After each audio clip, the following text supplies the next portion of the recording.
आज हम बात करेंगे मगज़ तिंबर हिंदी के बारे में। ये मगज़ तिंबर हिंदी है, इसको इमली पतासा भी कहते हैं और भी इसके बहुत से नाम हैं।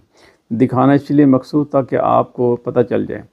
तो इसको जरियान के लिए कैसे इस्तेमाल किया जाए, इसको मुग़ल्लत कैसे इस्तेमाल किया जाए, इसको सिमर बनाने के लिए कैसे इस्तेमाल किया जाए, इसको शुगर के लिए कैसे इस्तेमाल किया जाए और इसको मैदे के लिए और जिस्मानी कमज़ोरी के लिए इसको कैसे इस्तेमाल किया जाए, बच्चों की नशो और नमा के लिए इसको कैसे इस्तेमाल किया जाए।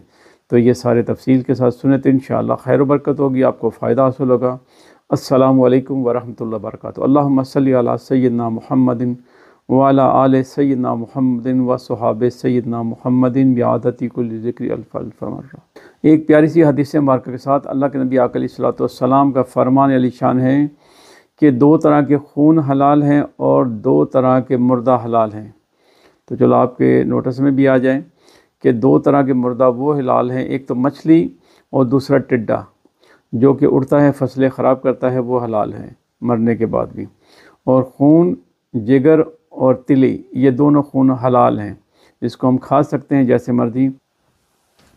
तो अब बात शुरू करते हैं तिंबर हिंदी के बारे में। मगज़ तिंबर हिंदी, इसको आप लेके तो इसके अंदर से मगज़ निकाल लेना है। जब इसको तोड़ेंगे तो इसके अंदर से सफ़ेद कलर का बादाम नमूदार होगा, उसको बारीक पीस के रख लें। और अब इसके फ़ायदे सुन लें।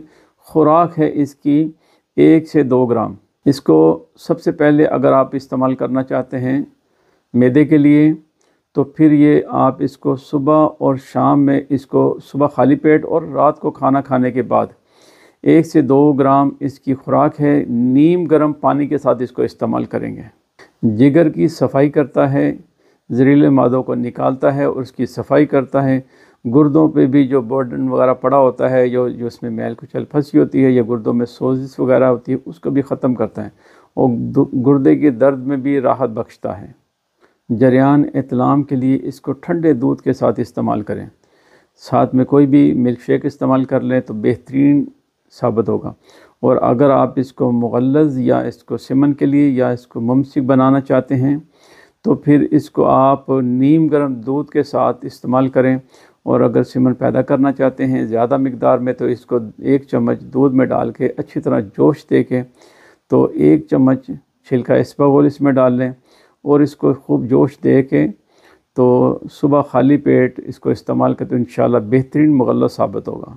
क़ुव्वत मदाफ़ियत बढ़ाता है। अगर आप इसको नीम गर्म दूध के साथ किसी भी टाइम खा लें, सुबह दोपहर या शाम, किसी भी टाइम जब आपको थकन महसूस हो रही हो, जब आपको वीकनेस महसूस हो रही है तो इसको खाएं तो इंशाअल्लाह क़ुव्वत मदाफ़ियत आधे घंटे में बहाल हो जाएगी।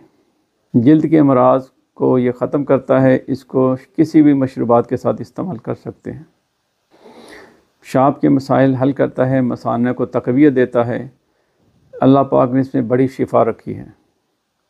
शुगर के लिए बेहतरीन साबित हुआ है। लबे को बेहतरीन पुश करता है, काम करवाता है उससे। अगर शुगर के लिए इस्तेमाल करना चाहते हैं तो इसके मगज़ में बराबर मिकदार में काले चने कच्चे इस ग्राइंड करके बिल्कुल पीस के तो सुबह शाम 1 से 2 ग्राम खुराक है तो इसको सादे पानी से इस्तेमाल करें। और शुगर चेक करते रहें, अगर शुगर ज़्यादा है 2 से 300 तक शुगर जाती है तो इसकी मिकदार थोड़ी बढ़ा लें। नींद के लिए अगर नींद ना आती हो तो इसको रात को ठंडे दूध के साथ खा के सोएं तो इंशाल्लाह नींद बेहतर होगी।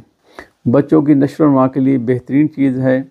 इसको जब भी दूध दें 1 गिलास में 1 चुटकी से 2 चुटकी तक डाल के इनको गर्म करके इनको या ठंडा करके जैसे भी देना चाहें इंशाअल्लाह फ़ायदेमंद साबित होगा।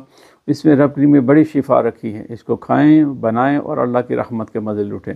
और अगर आपको वीडियो अच्छी लगी है तो इसको लाइक करें, दोस्तों के साथ शेयर करें। मेरा चैनल हिकमत की बातें उसको सब्सक्राइब करें ताकि हर आने वाली वीडियो आप तक पहले पहुँचे। अस्सलामु अलैकुम वरहमतुल्लाहि वबरकातुहू।